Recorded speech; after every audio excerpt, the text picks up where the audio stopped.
Hello guys, universe knowledge में आपका स्वागत है। मेरा नाम अभिषेक कुमार और आज की इस वीडियो में हम बात करेंगे हॉकिंग रेडिएशन के बारे में। तो हम इसे जानने के लिए हमें कुछ चीज़ें समझनी होंगी। सबसे पहला चीज़ हम जानेंगे कि इवेंट होराइजन क्या होता है, फिर हम जानेंगे कि एंट्रोपी क्या होती है, फिर हम उसके बाद जानेंगे कि हाइजेनबर्ग प्रिंसिपल क्या होता है, फिर उसके बाद हम समझेंगे कि मैटर और एंटी मैटर का इलिनाइजेशन कैसे होता है। ठीक, फिर उसके बाद हम जानेंगे कि ब्लैक होल रेडिएशन किस तरीके से इमिट कर रही होती है। ठीक, तो आज के वीडियो में यही सब चीज़ें हैं। तो इसी के साथ हम वीडियो करते हैं स्टार्ट।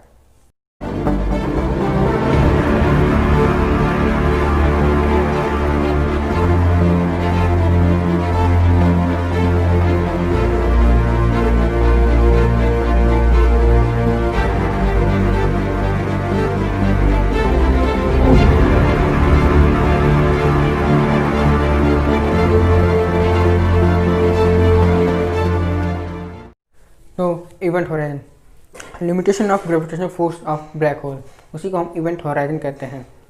ठीक, मतलब कि जो ब्लैक होल का जो एक सीमित एरिया होता है जो कि ग्रेविटेशनल फोर्स वहाँ तक वर्क करता है, तो उसी को हम इवेंट होराइजन कहते हैं। अगर इवेंट होराइजन के अंदर हैं तो ब्लैक होल जो है आपको अपनी तरफ खींच लेगा। अगर आप इवेंट होराइजन के अगर बाहर हैं तो ग्रेविटेशनल फोर्स का वर्क नहीं लगेगा उस पर आप पर। मान लीजिए आप किसी रॉकेट पे हैं, आप जा रहे हैं, अगर आप इवेंट होराइजन के बाहर हैं तो ब्लैक होल आपको अंदर नहीं खींचेगा, आप वहाँ से इजीली आप बाहर चले जाएंगे। लेकिन आप इवेंट होराइजन के अंदर चले गए तो आप कभी भी बाहर नहीं आ सकते, इनफैक्ट लाइट भी बाहर नहीं आ सकती है उससे। ठीक, तो ये है इवेंट होराइजन। तो हम साइंटिस्ट देखें कि इवेंट होराइजन का जो है एरिया या फिर सेम रहता है या फिर इंक्रीज होता है। मतलब कि जो ब्लैक होल किसी दूसरे ब्लैक होल को या फिर किसी और ऑब्जेक्ट को अपनी तरफ निगलता है तो उसका जो इवेंट होराइजन का जो एरिया होता है या फिर सेम रहता है या फिर इंक्रीज कर जाता है। ये कुछ हद तक थर्मोडायनामिक्स के सेकेंड लॉ को फॉलो करता है, जिसको हम कहते हैं एंट्रोपी। तो यानी कि आइसोलेटेड सिस्टम में एंट्रोपी जो है या फिर सेम रहती है या फिर इंक्रीज होती है, वो किसी भी कीमत पर डिक्रीज नहीं होगी। ठीक, तो एंट्रोपी क्या होती है एक सिंपल लैंग्वेज में समझें तो हम उसे कहते हैं डिसऑर्डर या फिर लेस ऑर्डर कर सकते हैं। मतलब कि आप बुक देखते हैं तो बुक के जो भी पेजेस होते हैं एक ऑर्डर फॉर्म में है, लेकिन मैं उस बुक के पेजेस को फाड़ के मैं हवा में फेंक दूं, फिर अब वो ज़मीन पर गिर जाते हैं पेजेस, फिर उस पेजेस को आप देखेंगे तो वो ऑर्डर फॉर्म में नहीं रहेंगे, वो डिसऑर्डर फॉर्म में हो जाता है। तो इस हम कह सकते हैं उस चीज़ को, वो जो सिस्टम जो था बुक का, जो बुक के पेजेस जो ऑर्डर फॉर्म में थे अब वो डिसऑर्डर फॉर्म में हो गए। तो इसका मतलब हुआ कि एंट्रोपी जो है वहाँ पे बढ़ गई है। वापस आते हैं अपने हॉकिंग रेडिएशन टॉपिक पर। तो अभी मैंने बताया कि ब्लैक होल जो है उसकी ग्रेविटेशनल फोर्स इतना स्ट्रांग होता है कि लाइट भी वहाँ से बाहर नहीं आ सकती। तो एक क्वेश्चन अराइज होता है कि रेडिएशन वहाँ से कैसे इमिट हो रही है ब्लैक होल से, तो वहाँ से रेडिएशन बाहर कैसे आ रही है। तो आंसर इज कि जो रेडिएशन जो इमिट हो रही है वो इवेंट होराइजन के अंदर नहीं बल्कि इवेंट होराइजन के बाहर जो स्पेस है वहाँ पे हो रही है, जिसे हम कहते हैं डिस्क।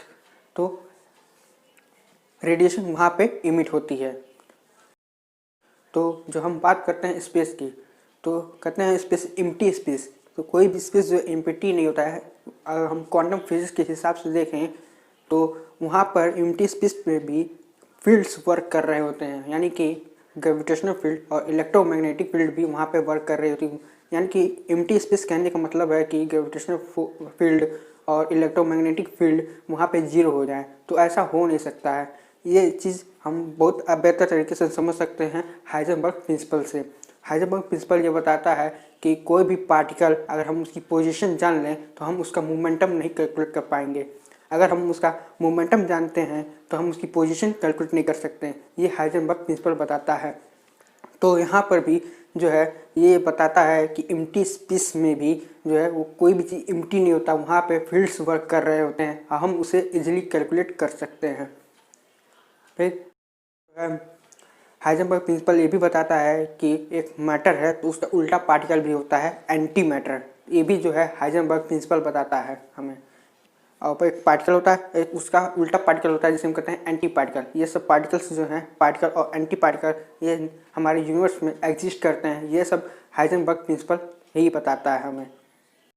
तो मैटर और एंटी मैटर एनालाइजेशन में जो है जो पार्टिकल्स होते हैं एक एंटी पार्टिकल्स होता है, तो पार्टिकल और एंटी पार्टिकल जो आपस में पेयर में आते हैं तो एनहिलाइजेशन होती है, तो वहाँ से एक एनर्जी निकलती है, यानी कि पार्टिकल या फिर पॉजिटिव चार्ज हो सकते हैं या फिर नेगेटिव चार्ज हो सकते हैं, और एंटी पार्टिकल्स होते हैं वो भी जो है पॉजिटिव चार्ज हो सकते हैं या फिर नेगेटिव चार्ज हो सकते हैं। यानी कि इम्पॉर्टेंट यह है कि एक पॉजिटिव चार्ज होना चाहिए, एक नेगेटिव चार्ज होना चाहिए। दोनों जो अगर आपस में पेयर में आते हैं तो एनहिलाइजेशन होता है, तो वहाँ से एक एनर्जी निकलती है, उसी को हम कहते हैं एनहिलाइजेशन। पार्टिकल और एंटी पार्टिकल जो आपस में पेयर में आते हैं तो एनहिलाइजेशन होकर वो नष्ट हो जाते हैं, ये मैंने अभी बताया है। तो पार्टिकल और एंटी पार्टिकल जो पेयर में आते हैं तो हम उन्हें कहते हैं वर्चुअल पार्टिकल्स कहते हैं, ठीक। तो अगर ब्लैक होल में भी जो है ये वर्चुअल पार्टिकल्स वहाँ पे भी बनते हैं। तो जब वो पार्टिकल्स बनते हैं तो एक पॉजिटिव चार्ज पार्टिकल होता है, एक नेगेटिव चार्ज पार्टिकल होता है। तो ब्लैक होल के पास जो है बहुत ही ज़्यादा ग्रेविटेशनल फोर्स होती है, तो नेगेटिव चार्ज पार्टिकल जो है वो ब्लैक होल के अंदर चला जाता है, और पॉजिटिव चार्ज पार्टिकल होता है वो ब्लैक होल के बाहर आ जाता है। तो इस तरीके से जो है जो पॉजिटिव चार्ज पार्टिकल जो बाहर आता है ब्लैक होल में, तो बाहर खड़ा ऑब्जर्वर देखता है कि ब्लैक होल जो है रेडिएशन इमिट कर रहा है, तो उसी रेडिएशन को हम कहते हैं हॉकिंग्स रेडिएशन। तो यहाँ पे एक क्वेश्चन अराइज होता है कि नेगेटिव चार्ज पार्टिकल जो है ब्लैक होल के अंदर जा रहा है और पॉजिटिव चार्ज पार्टिकल जो है ब्लैक होल के बाहर आ रहा है, तो ऐसा क्यों हो रहा है। तो एक एग्जांपल से समझते हैं। हमारा अर्थ है, तो एक दो स्पेसक्राफ्ट हैं, एक अर्थ के करीब है और एक अर्थ के दूर है, जो कि ग्रेविटेशनल फोर्स के अर्थ के जो ग्रेविटेशनल फोर्स है उसके एक करीब है, उस अर्थ के ग्रेविटेशनल फोर्स के थोड़ा सा दूर है, ठीक। तो दोनों में जो स्पेसक्राफ्ट है जो अर्थ के बहुत ही ज़्यादा करीब है वो अर्थ के ग्रेविटेशनल फोर्स की तरफ अट्रैक्ट ज़्यादा होगा, क्यों, उसे ढेर सारी एनर्जी चाहिए होती है जो वहाँ से बाहर निकल पाए, तो उतनी एनर्जी उस पर प्रोवाइड नहीं हो पाती है, तो इसलिए वो ग्रेविटेशनल फोर्स के पे अटैक उस पर हो जाता है कि वो उस अर्थ की तरफ जो है अट्रैक्ट होता है। और जो अर्थ के जो दूर है तो उस पर ग्रेविटेशनल फोर्स उतना वर्क नहीं लग पाता, उसे ह्यूज ऑफ एनर्जी चाहिए होती है जो कि उसे मिल जाती है, और वो स्पेसक्राफ्ट जो है अर्थ के ग्रेविटेशनल फोर्स को के बाहर चला जाता है, ठीक। उसी तरह यहाँ पर भी होता है कि जो नेगेटिव चार्ज पार्टिकल है उसकी एनर्जी जो है बहुत ही कम होती है, और पॉजिटिव चार्ज और पार्टिकल की एनर्जी बहुत ज़्यादा होती है।